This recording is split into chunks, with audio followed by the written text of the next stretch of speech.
नहीं बहुत सोहनी बहुत प्यारी है पर क्यों तूने इन्ना तकल्लफ कीता है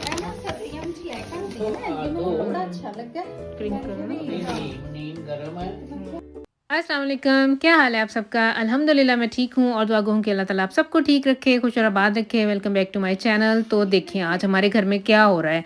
आज ना हमारे घर में मैंने जो सर्दियों के कपड़े हैं ना वो निकालने हैं और जो गर्मियों के कपड़े जो फेंकने वाले हैं या जो गर्मियों की टी शर्ट्स हैं, जो बहुत सारी शॉर्ट्स हैं बच्चों के ऐसे जो अब अच्छा कुछ कपड़े ना मैं भी उन माओं में से हूँ जो संभालती रहती है ना कि अगर सम्मी के कोई कपड़े हैं तो वो मैंने संभाल लिए थे, असद को आ जाएंगे, और अगर असद के हैं तो वो इसलिए कि अरहम को आ जाएंगे। तो ये सिलसिला ना ऐसे ही चलता रहा है। इवन के अरहम के पास एक ट्रैक सूट है, वो सैफ का छोटा हुआ हुआ अभी तक माशाल्लाह से वो सम्मी ने भी पहना है और अब अरहम पहन रहा है।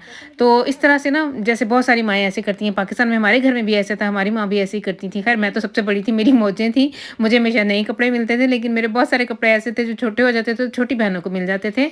तो इस तरह से मैंने भी ऐसे किया हुआ है ना बच्चों के साथ। तो ये सारा जो ढेर आप लोगों को नज़र आ रहा है ना, इनमें से बहुत सारे ऐसे कपड़े हैं जो उन्होंने एक दफ़ा भी नहीं पहने, मैंने संभाल ही रखे हैं कि ये आ जाएंगे, यूज़ में आ जाएंगे या बच्चे पहन लेंगे। लेकिन कुछ ऐसा हुआ, कुछ बच्चे भी हमारे, ये जो अरहम है ना ये कुछ ऐसा नखरीला सा बच्चा है कि इसने ना, मैं ले आई थी कपड़े, लास्ट ईयर की बात है ये ना, कि टी शर्ट्स इसने देखी नहीं, मैं ले आई, मैंने कहा चलो गर्मियों में पहन लेगा, असद के लिए भी और इसके लिए भी। तो ये टी शर्ट्स जब मैंने तब दिखाई थी ना, लास्ट ईयर की बात ही है, तो मुझे लग रहा था इनके आसार चेहरे की ऐसी इन्होंने अजीबो गरीब सी शक्लें बनाई थी, तो मुझे पता चल गया था कि इन्होंने पहननी कोई नहीं है। लेकिन फिर भी मैंने दिल की तसल्ली के लिए ना मैंने इन्हें कहा चलो घर में पहन लेना, लेकिन इन बच्चों ने घर में भी नहीं पहनी। अब ये जो ढेर लगा हुआ है इसमें से मैंने ज़ोटियन करना है, जो तो ज़्यादा ख़राब हैं कपड़े, अच्छी हालत में नहीं है, वो फेंक देने हैं। जो इन्होंने एक एक दफ़ा या दो दो दफ़ा, कुछ कपड़े इनमें से ऐसे भी हैं जो धुले हुए भी नहीं है अभी तक, एक एक दफ़ा पहने हैं और माशाल्लाह से इन्होंने हाइट खींची है। जैसे अरहम ने और असद ने ना, अरहम तो थोड़ा माशाल्लाह ब्राइट हुआ है और असद थोड़ा लंबाई की तरफ गया है। इसने ना पिछले साल से लेके अब इसके काफ़ी साइज़ का फ़र्क पड़ गया, तो वो सारे कपड़े जो है ना अब मुझे फेंकने पड़ेंगे।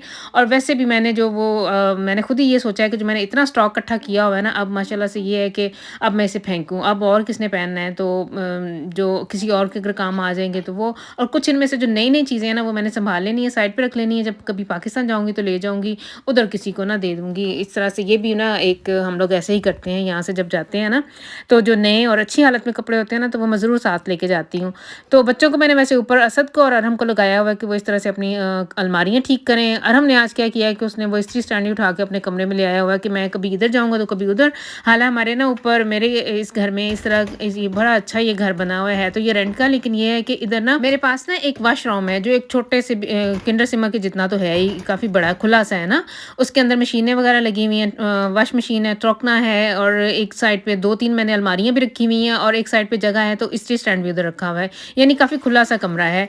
तो उधर ही मैंने इस्त्री स्टैंड होता है। तो और हम इसे उठा के आज अपने कमरे में ले गए कि अब मेरे से उस कमरे से इस कमरे तक नहीं आया जाना, तो मैं इधर ही इन्हें इस्त्री करके तो अपने ना कमरे में, ये अपनी अलमारी में ना कपड़े वगैरह रख लूँगा। तो मैंने उसे वैसे मुझे ये था कि ये काम करें, सही लगा हुआ है तो लगा रहे, ये नहीं है मुझे नहीं इसको मैं अब डिस्टर्ब ना करूँ कि अब इस्त्री स्टैंड यहाँ से उठा और उधर ले जा, तो लगा हुआ काम तो ये अपना काम ख़त्म करे।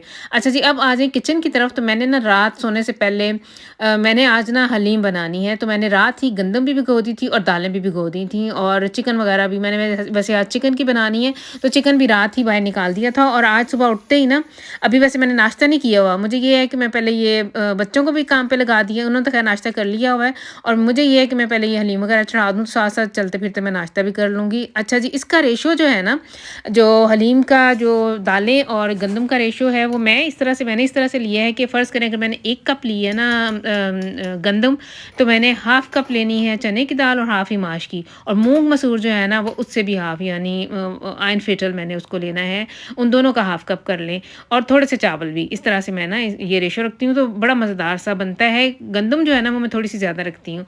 अच्छा जी, ये इस टाइम चाय मैं नाश्ते के लिए नहीं बना रही, मैं मेरे हस्बैंड आए हैं, इन्होंने ना आज इम्फुंग लगवानी थी, इनकी इम्फुंग थी आज अपॉइंटमेंट, ग्रिप इम्फुंग की। इधर ना जो सर्द ममालिक हैं, बाकी कंट्रीज़ का तो मुझे नहीं पता, जर्मनी में हमारे इधर ऐसे है कि जैसे ही सितंबर एंड अक्टूबर का स्टार्ट आता है ना, तो बहुत सारे लोग जिन्होंने इम्फुंग वगैरह लगवानी होती है ना, ग्रिपे की इम्फुंग, तो वो लगवा लेते हैं। बल्कि हमारे घर में तो मेरे हस्बैंड चूँकि लगवाते हैं, तो डॉक्टर का ना फ़ोन भी आ गया था, उसकी आर्ट्स प्रैक्टिस से इनका फ़ोन आ गया था कि आके इम्फुंग आई हुई है तो आके लगवा लो। अच्छा, ग्रिपे की इम्फुंग का मतलब है कि जो ये नज़ला ज़ुकाम वगैरह होता है ना, उसकी वैक्सीन। अच्छा जी, ये वैक्सीन फ्लिक्ट नहीं होती, मुफ्त नहीं है कि आप लोग लगवाएं, लाजमी नहीं है आप लोग लगवाएं, लेकिन ये फ्राइविलिश होती है। लेकिन मेरे हस्बैंड ज़रूर लगवाते हैं और मैंने वैसे आज तक नहीं लगवाई। मुझे ये याद है कि मेरा जो किंडर आर्ट्स है ना, जो हमारा बच्चों का मेरा जो डॉक्टर है, वो भी मुझे क्या कहा करता था जब बच्चे छोटे थे तो इन्हें लगवा लिया कर। तो मेरी उसके साथ ना एक दफ़ा आर्ग्यू हुआ कि बच्चों को ना मैं क्यों पहले से प्रोटेक्ट कर करके रखूँगी, अब इस चीज़ की भी लगवा लो वैक्सीन, इसकी भी लगवा लो, इस चीज़ की भी लगवा लो। तो नज़ला ज़ुकाम सर्दियों में अक्सर होता है, तो नेचुरल बच्चों को ना, मेरा ये माइंड था, मेरी अभी भी थिंकिंग यही है कि बच्चों को हमें नेचुरल वे से ग्रो करना चाहिए। ये नहीं है कि उन्हें पहले से शुत्स कर करके रखो, ये भी लगवा लो, ये भी लगवा लो, ये भी लगवा लो। और अल्लाह माफ़ी दे तो मैं वैसे इस चीज़ के ना टोटली बरखिलाफ़ थी, अभी भी हूँ। लेकिन जो लोग लगवाते हैं वो लगवाएं, लेकिन मैंने वैसे आज तक ना कभी खुद लगवाई है और ना ही अपने बच्चों को लगवाई है। मुझे ये लगता है कि जो नेचुरल जो है ना प्रोसेस, हम लोग ये खाएं। जैसे सर्दी आती है तो नज़ला ज़ुकाम खांसी वगैरह ये नेचुरल है और एक तरह से ये सर्दियों की सौगात है, तो अगर होता है तो फिर हो भी जाए, इसमें क्या है। नज़ला ज़ुकाम वगैरह होना चाहिए और ऐसी तरह इस तरह से जिस्म की ज़कात निकलती है। लेकिन अल्लाह माफ़ी दे, जिन लोगों को ज़्यादा इश्यूज़ हैं, जिनको कोई ब्रोंचिटिस का मसला है, जैसे मेरे हस्बैंड हैं वो रिज़ी पेशेंट हैं, हार्ट पेशेंट हैं और उन्हें डायबिटिस भी है, तो वो ज़रूर लगवाते हैं। तो इस तरह के मरीज़ों को लगवानी चाहिए। लेकिन माशाल्लाह जो सेहतमंद तंदुरुस्त है ना, तो उन्हें पहले से खुद को प्रोटेक्ट करने के करके रखने की ज़रूरत नहीं है। मेरी मायनों ये हैं, वैसे हर किसी की वैसे अपनी मर्ज़ी है। तो आप लोग आ जाएँ मेरे हलीम की तरफ। तो अच्छा, मैंने क्या किया था कि पहले ना जो हलीम के साथ मैं प्याज यूज़ करती हूँ ना ब्राउन, पहले सबसे पहले मैंने वो रेडी किए थे। काफ़ी सारे खुले से तेल में ना मैंने प्याज ब्राउन करके निकाल लिए थे। फिर वही तेल कुकिंग ऑयल लेके उसके अंदर मैंने चिकन फ्राई किया था। चिकन के अंदर मैंने जितने भी मसाले वगैरह डाल के लहसुन अदरक का पेस्ट डाला था और प्याज नहीं वैसे मैंने यूज़ किया, लहसुन अदरक का पेस्ट डाला था, नमक मिर्च हल्दी वगैरह और भुना कुटा वज़ीरा कुछ धनिया वगैरह डाल के, और कश्मीरी लाल मिर्च है ना, वो मैंने 2 चम्मच भर के डाले थे।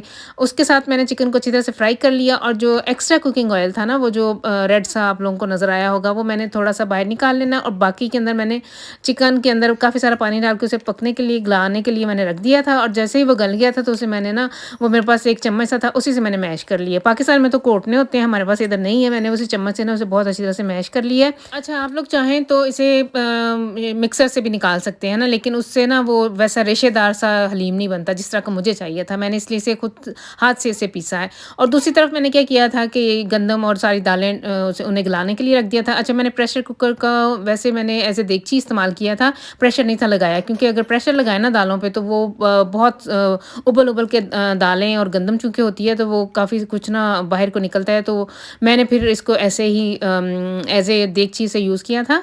और जब दालें, हलवे टुंडे भी नहीं लगा था, आधे घंटे से भी कम टाइम में ये सारी दालें गल गई थी। फिर उनको मैंने इसी देगची और ये दालें और चिकन दोनों को मिक्स कर लिया और मैंने इसे बहुत अच्छा घोटा लगाया था ताकि ये ना अच्छी तरह से आपस में यकजान हो जाए।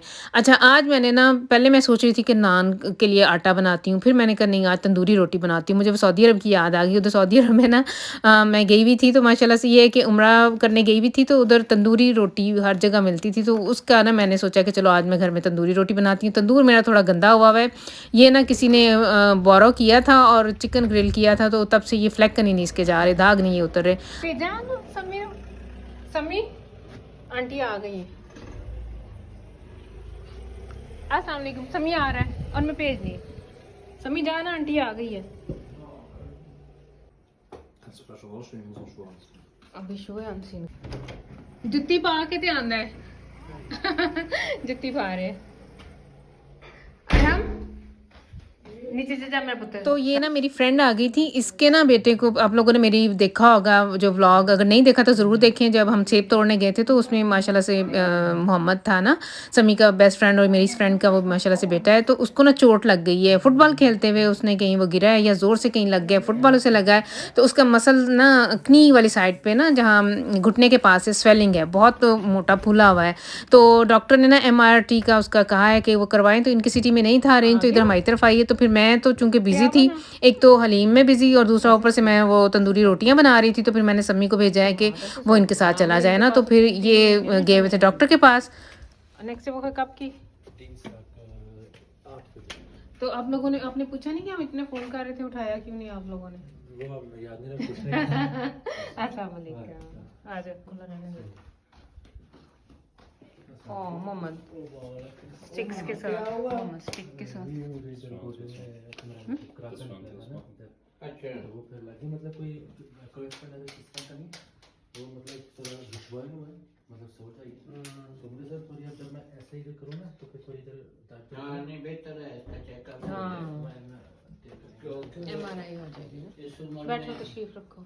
ठीक हो बैठ नहीं बहुत सोहनी, बहुत प्यारी है, पर क्यों तुम्हें इन्ना तकल्लुफ कीता है? क्रिंकल ना। नीम गरम है बहुत शुक्रिया, बहुत बहुत रोटियां भी थोड़ी थोड़ी अच्छा जी, डॉक्टर का कुछ ऐसा सिलसिला था कि मैं जब से इसने मुझे फ़ोन, मेरी फ्रेंड का फ़ोन आया था कि हमें डॉक्टर ने ऐसे ना कहा है कि MRT करवाओ तो आप ना अपॉइंटमेंट लो। मैं फ़ोन कर करके थक गई, तो किसी ने भी फ़ोन नहीं उठाया। उधर से वो ट्राई कर रही थी, इधर से मैं कर रही थी। फिर मैंने इसे ये कहा, मैंने इसे सजेस्ट किया था कि तू आ जा, तो जाके तो देख लेते हैं। अगर फ़र्ज़ करें ना भी उन्होंने हमें ना लिया, वाटर साइड के साथ चले जाएंगे उधर। अगर ना भी बारी आई तो ये है कि इंसान जाके खुद अपॉइंटमेंट तो ले आएगा ना। इस तरह से तो हम लोग फ़ोन कर के तंग पड़ गए हैं। अच्छा, इधर वैसे आजकल ऐसे ही हो गया हुआ है, किसी भी डॉक्टर के पास आपने जाना हो ना तो आधा पौना घंटा तो लग ही जाता है अपॉइंटमेंट लेने में। और अपॉइंटमेंट जो है वो आप कह लें कि 6-6 हफ्ते की देते हैं। तो इनकी लग रही है कि इन्हें नेक्स्ट वीक की ही अपॉइंटमेंट MRT की मिल गई है। तो फिर हम लोगों ने सबने मिलके, मैं हम लोग तो यानी मैं और मेरी फैमिली तो हम लोग तो खाना खा चुके थे, तो फिर इनके लिए मैंने खाना इन्हें सर्व किया है। उसके बाद हम लोग काफ़ी देर तक बैठे रहे, गप्पे लगाते रहे, बाहर वॉक करने के लिए भी हम लोग गई हैं। अच्छा, वापस आई हूँ ना मैं घर, तो बच्चों में से कुछ बच्चे ऐसे थे कि जो जिनकी शक्लों से मुझे लग रहा था कि इन्हें कोई ख़ास मज़ा नहीं आया हलीम का और रोटी का। तो अब मैं ना उन बच्चों के लिए जिन्होंने हलीम वगैरह नहीं था ना खाया, उनके लिए ये कटोफल पुफर बना रही हूँ। एक तरह से पोटैटो पुफर कह लें आप लोग। इनको लिए मैंने आलू लिए थे, तकरीबन कह लें होंगे 3 पाव या 1 kg के करीब, अंदाज़ा नहीं है मेरा। इनको इस तरह से हम लोगों ने क्रश कर लेना है और बाद में इसके अंदर एग्स जाएंगे और फूड स्टार्च जाएगा और नमक और काली मिर्च वगैरह डाल के, तो इनको मैंने थोड़ी देर के लिए अच्छी तरह से हिलाना है और एक अमेज़ा सा बन जाएगा। और उसको बाद में मैंने ना उनको फ्राई कर लेना है कुकिंग ऑयल में। इनको ये बच्चों की बड़ी अच्छी याद है। ये किंडरगार्टन में ना इन्हें मिला करते थे, बच्चे खाते थे। और जब कभी कोई फंक्शन होना ना किंडरगार्टन में, राइबोप्लेस्टिन भी इसे कहते हैं, तो ये कटोफल पुफर कह लें। बाज़ार में भी रेडीमेड भी मिल जाते हैं, लिटिल अल्डी वगैरह पे भी ना पैकेटों में मिल जाते हैं, कॉफलैंड पे भी पड़े हुए होते हैं। लेकिन मैं वैसे ज़्यादातर इसे घर में बनाती हूँ, क्योंकि माशाल्लाह से हमारे घर में ये है कि 1-2 पैकेट से तो गुजारा नहीं होता। बच्चे माशाल्लाह से जब ये खाने बैठते हैं ना, तो फिर बस ये उनका दिल होता है कि मम्मा बनाई जाए और हम लोग माशाल्लाह से खाए जाएँ। तो अच्छी चीज़ है। आम एक तरह से कह लें कि स्नैक का स्नैक है। और दूसरा ये है कि बच्चे का पेट भी फुल हो जाता है, और वैसे भी आलू है भी बड़ी सेहतमंद चीज़। तो इस तरह से ये देखें, इस तरह से मैंने इन्हें बहुत अच्छी तरह से मिक्स कर लेना है और फिर बाद में साथ साथ फ्राई करते जाना है। और जो मैंने जैम बना के रखा हुआ है ना एप्पल का, उसके साथ ये बहुत मज़े के लगते हैं। इधर जर्मन घरों में ये एप्पल मूस के साथ खाया जाता है, लेकिन हमारे घर में भी वैसे एप्पल मूस भी पड़ा हुआ था, लेकिन मैंने और मेरे हस्बैंड ने, हम लोगों ने ये एप्पल जाम के साथ खाए थे। तो ये बहुत ही आसान सी रेसिपी है। ये देखें, इस तरह से ना मैं आपने अंदाजे से अपने लेना है और इन्हें इस तरह से पैन के अंदर फैला देना है। और जब एक साइड से हल्के से लाइट गोल्डन ब्राउन से हो जाएंगे, तो फिर आप लोगों ने इसको साइड चेंज कर लेनी है।